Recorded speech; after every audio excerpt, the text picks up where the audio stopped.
Hello everyone, I greet in the name of God Almighty. My name is Apostle Silas and I'm here with Nancy Grace. And today guys, we have a very interesting video to react to. Of course, it's the questions that involve everyone to bring his contribution. And this one says that, why did Prophet Muhammad, may peace be upon him, marry Aisha at a younger age? Whoa, I believe that this is gonna be a very interesting video. So if today happens to be the first time of you checking out my channel, don't forget to subscribe to my channel and follow me on my Facebook and Instagram. And if you have any video you want me to react to, don't forget to drop it at the comment section and I'm going to check it out. So guys, before we get on to the video, I'm a theologian and I make this video not to discredit anyone's religion. This is basically for educational purposes, and I believe that at the end of this video we all are going to learn from this. So guys, let's get down to the video and check this out. Islamic. This is a question from an anonymous person, and she asks, why did the Prophet Muhammad ﷺ married Aisha? I'm sorry. The question No. It's more. Why did the Prophet Muhammad ﷺ married Aisha at the age of 9? And can one use this example to marry young girls? Okay, the question of the sister is a very good question, mashallah. The question of the sister is, why did the Messenger of Allah sallallahu alaihi wasallam, why did he marry Aisha at such a young age? And can we use that as an example for us to marry young girls the same age today? Is that right? Yeah. So let's answer this question. It's a good question and it's an easy question. Now the why of it, nobody knows except Allah. Because the Prophet ﷺ never married any woman except it came to him from wahi. What does it mean? What is wahi? The Prophet ﷺ never went around looking at women and select this one or select that one or say, yo, check this out. Tell that girl I like to marry him or marry her. No, Allah subhanahu wa ta'ala mentioned in the Quran, the Messenger of Allah ﷺ never spoke anything from himself. Okay. But whatsoever he heard from wahi, this is what he did. Now we know that the Prophet ﷺ is a man like everybody else, but Allah subdued his nafs. Allah subdued his nafs with wahi, revelation. So he was guided by Allah. He was accompanied by Jibreel alayhi salam. His nafs never came up above the revelation. So whatever the Prophet ﷺ selected to do, he did it through the influence of Allah subhanahu wa ta'ala and through the guidance he received from Jibreel alayhi salam. So why he got Aisha, we don't know that, because where did the order come from? Hello. Allahu Akbar. So the kafir, the non-Muslim, who is not able to understand and recognize, they between the sky and the earth, they suspend it because what? They're ignorant, they don't know. They don't understand the premise of revelation, so they can't appreciate that. But those who can appreciate revelation understand that prophets, alayhi salam, were ordered to do things that we don't understand, that we call mu'jiza. We call it miracle, phenomena, because it came from God. So Allah selected Aisha for the Prophet sallallahu alaihi wasallam. That's number one. And when the Prophet ﷺ realized that Allah inclined him towards Aisha, who was Aisha radiallahu anha? She was the daughter of Abu Bakr radiallahu anhu. Abu Bakr Siddiq radiallahu anhu. And who was Abu Bakr Siddiq? Abu Bakr Siddiq, he was a well-known man in Mecca, right? Well-known, honest. He was an aristocrat, a very influential man. He was the supporter of the Prophet ﷺ. He was the companion of the Prophet ﷺ. And Aisha was his daughter. So one day the Prophet ﷺ said to him, from the inclination he got from Allah subhanahu wa ta'ala, he says, Abu Bakr, he says, do you love me? Abu Bakr said, Ya Rasulullah, I sacrificed my mother and my family for you. He said, then I would like to ask you for your daughter in marriage. This is very common among the Arabs. Don't think about Norway, don't think about Europe, don't think about China, don't think about America, you think about the Arabs. The Arabs at that time, it was urf, it was part of their urf. It was very normal for them to ask for the daughter of a man when she was 9 or 10, so that that daughter could come and move with the family. Not sleep with him, but come and move with that family so he could observe her, she could observe him. So by the time she got to the age where she could have sexual relationships and have children and intimacy, they would have already built a bond. Do you understand that? Do you understand that? So the Prophet ﷺ, he didn't sneak around someplace and get her phone number. He didn't try to meet with her somewhere. He wasn't eyeballing her. He was not desiring her. This was his best friend. And who was Abu Bakr? Abu Bakr was one of the most respectful people of Mecca, of the Quraysh. So if some crazy, foolish, ignorant, corrupt, hating people wants to call the Prophet ﷺ a pedophile, na'udhu billah, then that means that this means that the mother of Aisha, the father of Aisha, Abu Bakr radiallahu anhu, and Hani, I forget his wife's name. That means they would have had to facilitate the Prophet ﷺ in doing a pedophile relationship. Would that be correct?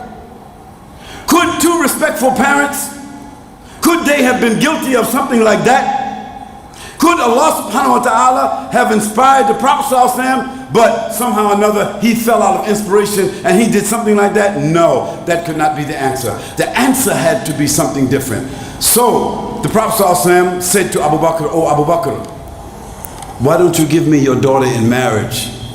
And Abu Bakr radiallahu anhu replied, he said, "Oh Messenger of Allah, but we're brothers." And the Prophet ﷺ said, "Yes, but we're not those kind of brothers." See, they're not brothers of the blood. They're not brothers of the same family. This means that your daughter is lawful to me. And it is within the context of what the Arab urf, that means the Arab society.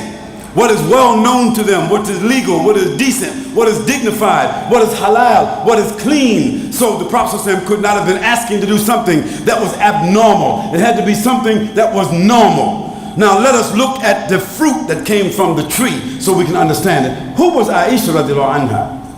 She's the woman that memorized the Quran. When the Quran was revealed, when the last ayats of the Quran, the last 6,636 ayats were revealed, 3 months later, Aisha had memorized the whole Quran. Think about that. Secondly, let's look at Aisha radiallahu anha. Aisha radiallahu anha, because she lived with the Prophet ﷺ. She saw him, she understood him intimately, clearly. Her mind was bright and she was a powerful young girl. A very aggressive young girl. Powerful, aggressive, and deep and intelligent. Memorized the whole Quran. And guess what? She was holding with her when the Prophet ﷺ passed away at least 2,600 ahadiths that nobody else knew. And that's why after Abu Hurairah radiallahu anha, nobody related to us more hadiths than Aisha radiallahu anha. So when you look at the product, when a girl is raped, when a girl is molested, when a girl has been involved in some pedophile type relationship, she becomes dysfunctional. She becomes, something different. She doesn't know herself. She becomes guilty. She becomes dirty. She becomes dysfunctional. And you see the result of it throughout her life. Is that correct or not?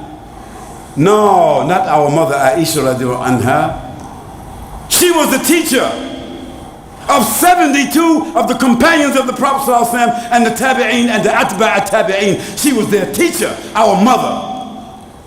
And when the Prophet ﷺ passed away, she was only 18 years old, which means she only was married to the Prophet ﷺ and lived with him 9 years. And when she died, she was a mother of the believers. Is that correct or not? Is that right or not? So that means nobody could marry their mother. So from 18 years old until she was 73 years old, she lived by herself teaching. Which one of the women could do that? So when the people talk stupid, give them some of that history so they can understand who she is. And when you understand who she is, you can understand the context of things. And so, sister, may Allah reward you for that question. It comes in a lot of places, but that's the answer.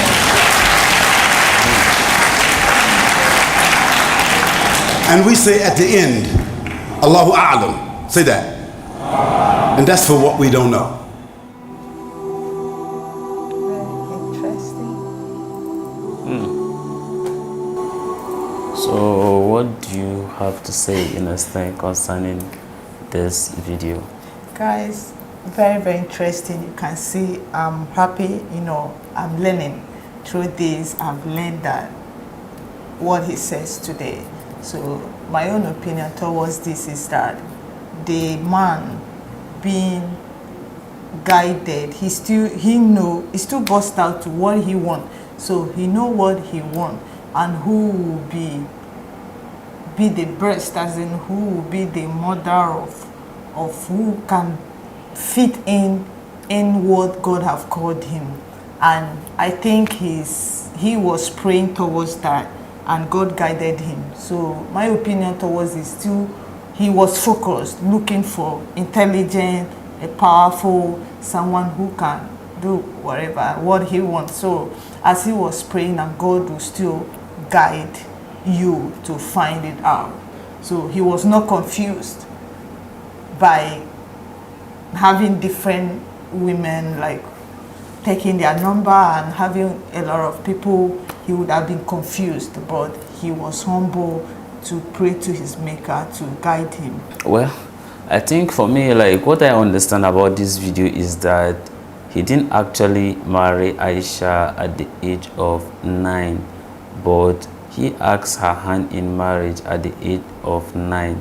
So he took her away from his friend Abu Bakr, and then Aisha has been with him then until she was like 18-year-old before the other part, understand, came in. I think that's what I understand, because for me, like, I used to be very surprised. I was like, why would he get married to that very little girl? Because you see, like, here in Africa, and then probably, let me say, here in the West Africa, you could see some of the Muslim innocent practicing these, marrying women or these young girls at the age of maybe 12, 13 and all that, which they have not really, I know of course they have started seeing their puberty, started seeing their hair, but then I just felt like probably it's not. But then I think Khalid Yasin was able to explain it in detail to my understanding, because I used to think that, like, why like that, 9 years is too small for him to marry her. And that makes me to start thinking about how but then, do you know how many years Mary was when she gave birth to Jesus? Sorry, I've not really studied. Okay, about all I've right. forgotten. All right, I think I will go and look into it. Okay, yeah, it was between the age of the 9 and the 13 years. Oh, yeah, the same thing. Yeah, and then Joseph, some have an opinion that Joseph was 40, some says Joseph was 90 when he get married to Mary. But 90 then years. yes. But anyway, that is it though, you understand. That's according to the school of theology, because when you go to the Bible you're not going to see it, but then when you read in theological books, that's where you're going to find those things. And then, when we talk about theology is about studying the mind of God. So what we do is that we study what that happened before that context was written. Okay. That's the difference. So in theology, we are not saying that, like, when something is written in the Bible, we're trying to look at why was those things said. We'll look at the metaphor, we'll look at simile, we'll look at so many things to interpret, you understand, the grammar, you understand, and all those things that makes them write that very thing in the Bible, like, yeah. So that's what we do, you understand, yeah, as theologians. But anyway, it was a very interesting video, a very educative one, and I believe that whether you are a Christian or a Muslim, you must have learned from Khalid Yasin, from his teaching. So this is the end of our video. If you like our reaction, you should like, share and subscribe. And if you have any video you want me to react to, don't forget to drop it at the comment section and I'm going to check it out. So guys, you remain blessed and I see you in my next video. Bye bye.